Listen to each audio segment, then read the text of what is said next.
嗨，大家好，我是坦平叔，今天是2025年9月23号。这一期我们继续胡聊胡适、胡指、胡威，还有胡一进老师今天胡适五大指数，除了创业板指数，其余的都在震荡下跌然后尾盘又拉起来最终收盘，沪指收3821点，跌了0.18%，深成指跌0.29%，北证指数跌2.63%，创业板指数涨了0.21%。这个大盘走势大家也知道，早盘上午一直在一路下跌震荡下跌，创业板跌了2%，我看这个沪指好像也跌了1.几，但是在2点以后又是银行股、金融股，还有什么黄金股护盘指数是给你拉回来了，但是你的账户，金融消费者的账户有没有红，那就不知道了，不得而知这个只有金融消费者自己知道。但是绝大部分应该是赔钱的，为什么呢？因为今天1100只个股上涨，4074只个股是下跌的，跌多涨少。不过今天成交量两市2.4万亿，比昨天多了3000多亿，这个成交量应该还是比较安全的。今天这个靠银行股立功护盘，所以留了一个长下影线，这个形态也不太好，所以接下来这2天还要小心再跌下来能不能拉上去就不好说了。这个 A 股的形态现在走的不太好看，长期看经济没有明显起色，但是短期看这个指数涨也不是因为经济起色经济有好转这个原因涨的。这个美联储降息它也降了，但是似乎好像没有达到大家的这个预期没有调动大家的积极性。美联储是不是进一步宽松，这好像也不置可否。这个专家表示上半年宏观经济稳中向好，短期内通过引导 LPR 下行，强化逆周期调节必要性不高，也就是咱们这边的宽松似乎也这个让市场失望。自从8月份这个沪市上涨以来大家根据这个央行提供的数据，大家都得出一个结论是认为是这个存款搬家导致的。今天这个财经网它有个报道他说存款搬家走到哪里了，也就是搬家搬到哪一步了。他8月新口径 M1 同比增速较7月上升0.4个 BP至6%，而 M2 增速8.8%，与7月持平。这个 M1、M2 剪刀差收窄，表明存款活期化趋势继续。8月居民定期存款及企业定期存款增速继续下行，定期存款增速下降主要与存款到期重定价后利率下降以及资本市场表现活跃有关。定期存款到期后续存意愿降低。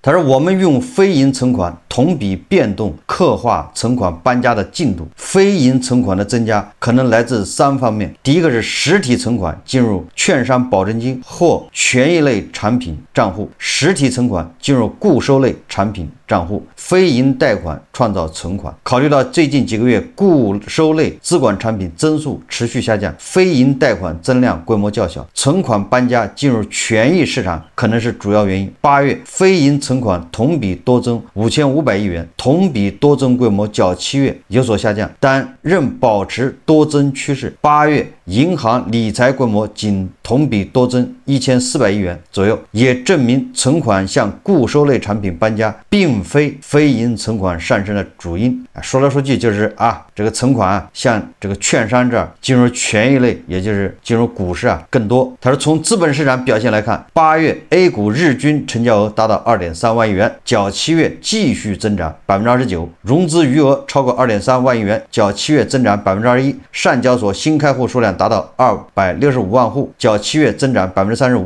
均表明资本市场由于存款搬家更为活跃。年初以来基金份额保持较快增长，相对于主动型基金，被动型基金份额增长更快，流动性充裕，但存款创造后劲不足。银行间流动性方面，我们测算央行流动性投放规模8月仍较为充裕，同比多投放0.4万亿元。从广义流动性来看，8月实体存款规模增长1.7万亿元，同比少增约0.6万亿元，主要由于信贷和财政的存款创造效应减弱。一方面，信贷需求不强，导致8月新增实体贷款同比少增0.4万亿元；另一方面，由于财政发力前置，导致政府债券同比少增0.3万亿。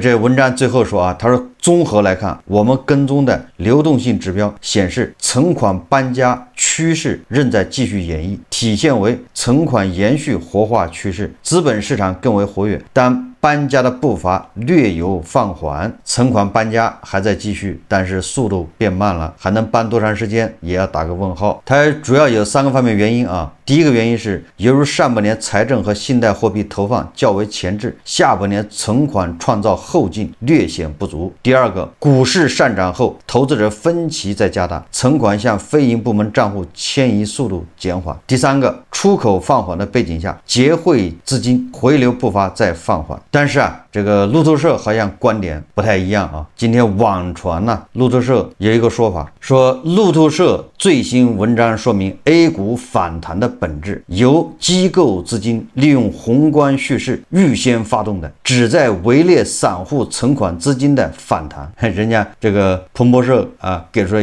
这么一个结论啊，但这个结论对不对咱不知道啊。他说这个是机构资金有预谋的发动了一场围猎散户存款资金的一个反弹。他说原因有2个啊，第一个是基本面没有改善，但是存款债券利率太低，散户实在没有办法进入股市，就是被逼的，存银行利息越来越低嘛。第二个说高盛认为反弹是机构和外资所致，说散户投资者尚未推动此轮反弹，也就是这轮反弹不是散户推动的啊，说摆明了拉高后等散户存款资金去接盘。这个彭博社这说法不知道有没有根据啊，但是我觉得还是小心为妙啊。什么存款搬家好像跟咱们这种感受啊不太一样。高盛说是外资推动的，这个更是胡说八道啊。外资它只是起到一个这个情绪作用啊，烘托气氛的作用。为什么这么说啊？这个昨天证监会主席吴清在国新办新闻发布会上表示他说外资持有的 A 股市值目前是 3.4 万亿元。什么意思啊？也就是咱们整个资本市场沪市外资也只有 3.4 万亿持有的 A 股市值嘛。大家也知道啊，这外资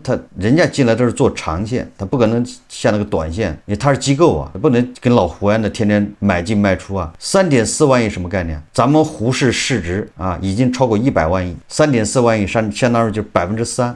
你说就占我们沪市 3% 的能起多大作用呢？沪市占 3% 的比重就能左右沪市吗？这个可能性有多大？第一财经报道说924新政1周年，退市公司创新高。就这一周年以来退市的公司创了新高。2025年实施叫实质触及重大违法退市指标的公司已达12家，为历年之最。执法震慑进一步增强，透明度进一步提高，市场生态进一步净化。9月22号，国新办新闻发布会上，证监会主席吴清表示，“14·5”期间，证监会对财务造假、操纵市场、内幕交易等案件作出行政处罚2214份，罚没414亿元，较13·5分别增长 58% 和 30%。回看过去1年，一系列政策组合拳及配套措施在资本市场渐次落地，其中从严打击财务造假等违法违规行为成为净化市场生态、重塑投资者信心的关键着力点之一。出际重大违法强制退市数量明显增加，退市不免责信号得以强化。是这样子的你看这1年退市的12家，历年之最。“14·5”期间行政处罚2214份，咱们沪市一共是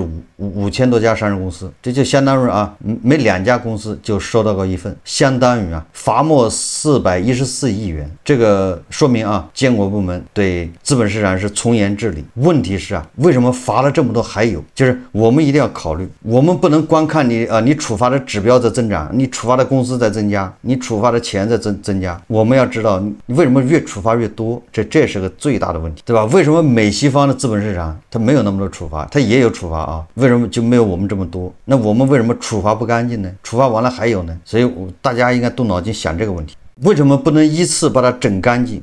我们再看这个北京商报今天又刊文说如何获得翻倍股，评论说要拿得住股票，也就是北京商报教你炒股，对吧？你要沉得下心，要稳得住要拿得住股票，要做长线投资者。这是怎么来的呢？有人统计了A 股从去年924到现在正好1周年，总市值增长36万亿，有5000多只股票里面有1400只个股实现了翻倍，也就是超过了100%。去年这个时候你要100万啊，买了这1400只股票，那么你现在就是至少是200万以上，你至少赚100万以上啊，市值200万以上。5000只啊，里面有1400只，那就是1/4，也就是你有25%的机会，4只股票里面你说不定就蒙中了啊，那一只实现翻倍。始于2024年9月24的这轮牛市行情已经持续约1周年 ，A 股市场表现令人振奋。万德数据显示，截至2025年9月19日收盘 ，A 股主要指数自924行情以来均大幅上涨，其中上证指数累计上涨约39%，创业板指数累计大涨约102%，全市场超过3000只个股涨幅超过50%，其中1400余只涨幅超过100%。A 股最新总市值达104万亿元。如果你要追求50%的涨幅，那有一半的机会啊，因为有3000只股票涨幅是50%。所以这个北京商报啊，他就发了个评论啊，他说1年收益率超过100%是绝大部分投资者触及不到的高度。好股票谁都可以买到，但是想获得翻倍的收益，最基本的前提是要拿得住股票，即中长期持股。很多投资者都有买到过牛股的经历，但多数人最终都是小赚或者微亏离场，真正做到如牛共舞者少之又少。究其原因，主要是在于缺乏持股的耐心和信心，在于短期的波动没能做到中长期持股。对于大多数中小投资者而言，中长期持股说起来容易，做起来却颇有挑战。想要中长期持股，必须抵挡住盘中不断变化的热点诱惑。投资者敢于中长期持股的重要因素是对投资标的的有信心。中长期持仓的信心来源于对标的公司的深入研究和理解，在自己构建的价值投资模型框架内，只要标的股符合预期，那么就应该坚持持有。北京商报啊，它不仅教人买房，还教人炒股。北京商报我记得还教人，对吧？这怎么去新能源汽车企业上班？新能源汽车企业啊，给大家涨工资那是不怀好意，坚决抵制，是扰乱市场竞争。应该是北京商报的这个文章吧？所以北京商报这个小编啊，教大家炒股。有网友就评论啊，说拿得住股票，说我这个中石油一上市啊，我拿到现在已经17、18年了，这还不够长是吗？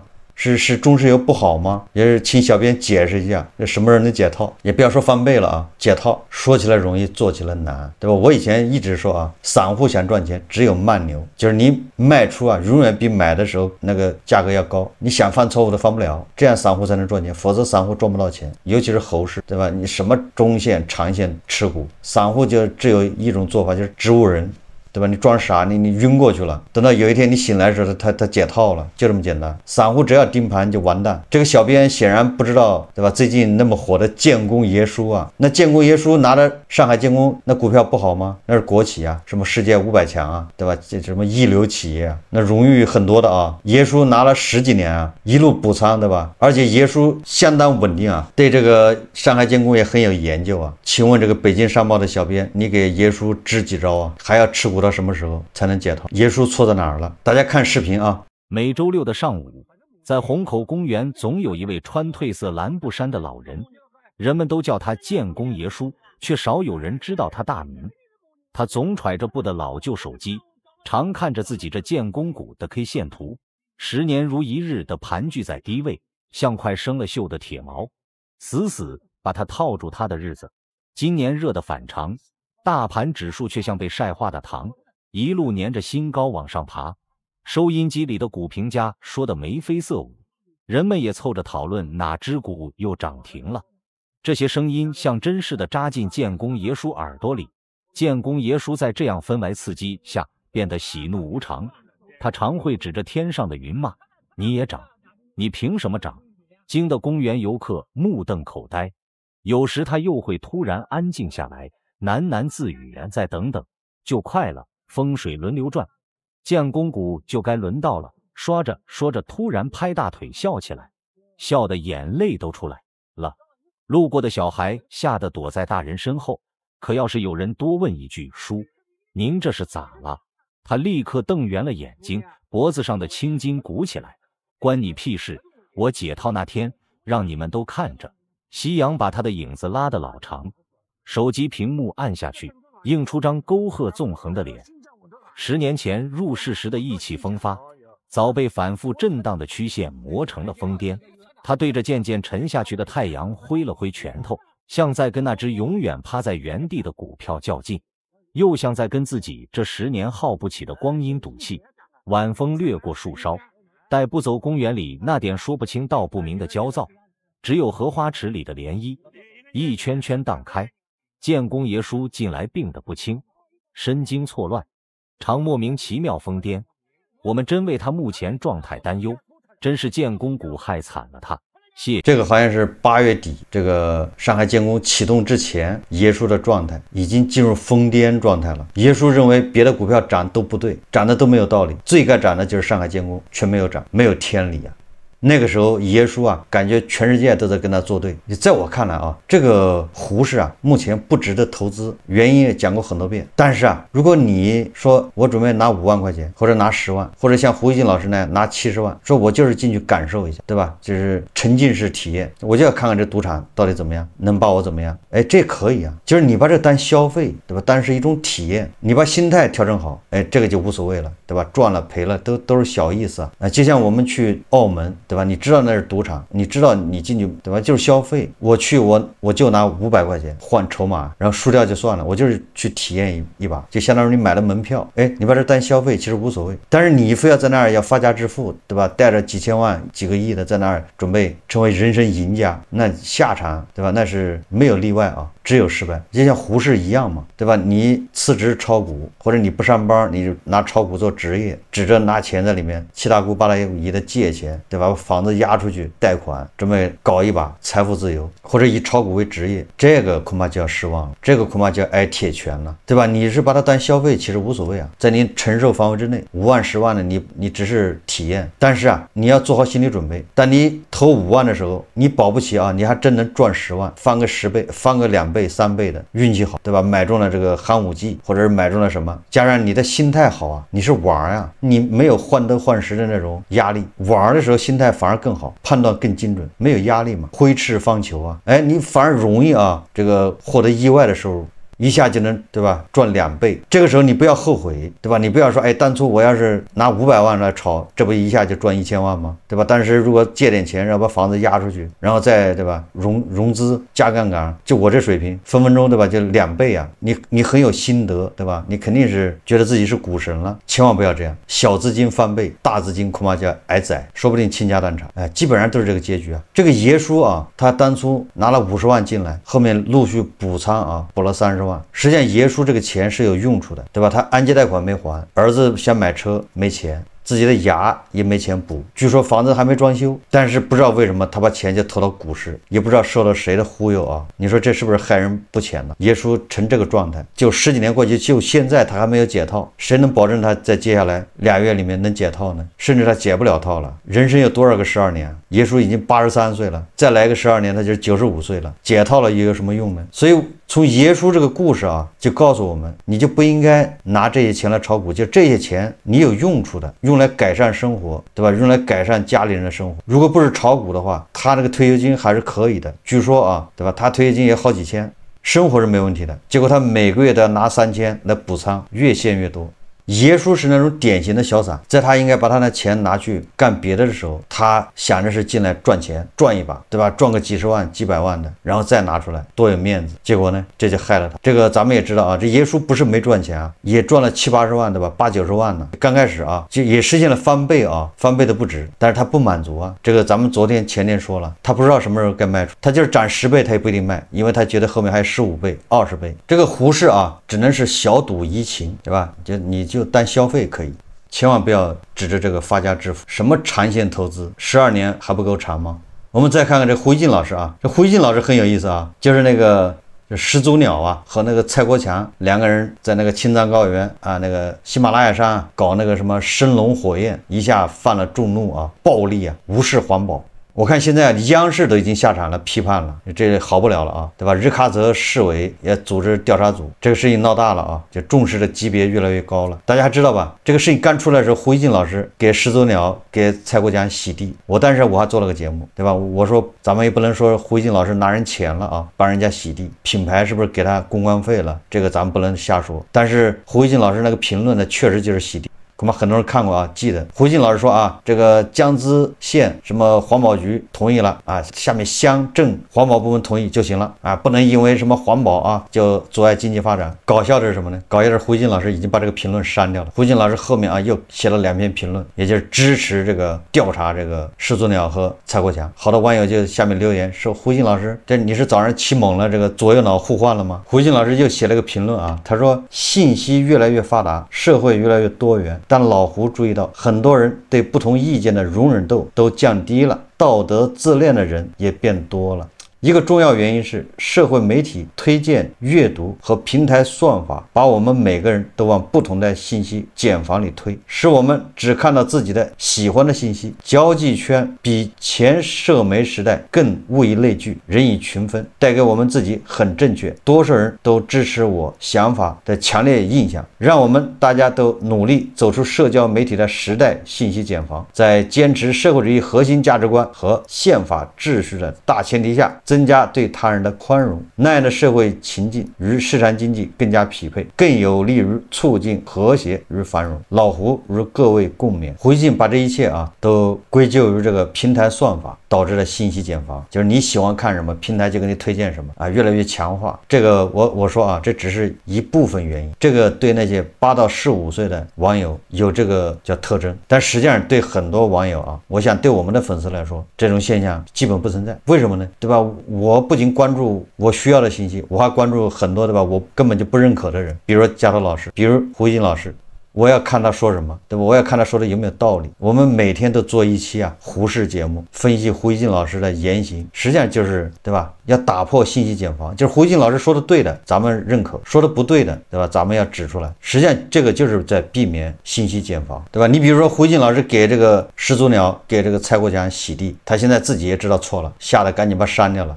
至于说到对不同意见的容忍度啊，我觉得这个倒无所谓嘛，只要不是谩骂，不是网暴，批评是可以的，反对也可以啊，对吧？你说的不对，我就不认可，我说出我的道理、理由，但是不要人身攻击，不要谩骂，不能网暴，就事论事嘛。好，这期节目咱们就聊到这里，感谢大家收看。如果喜欢我的节目，欢迎订阅、转发，也可以在下方留言评论，谢谢大家。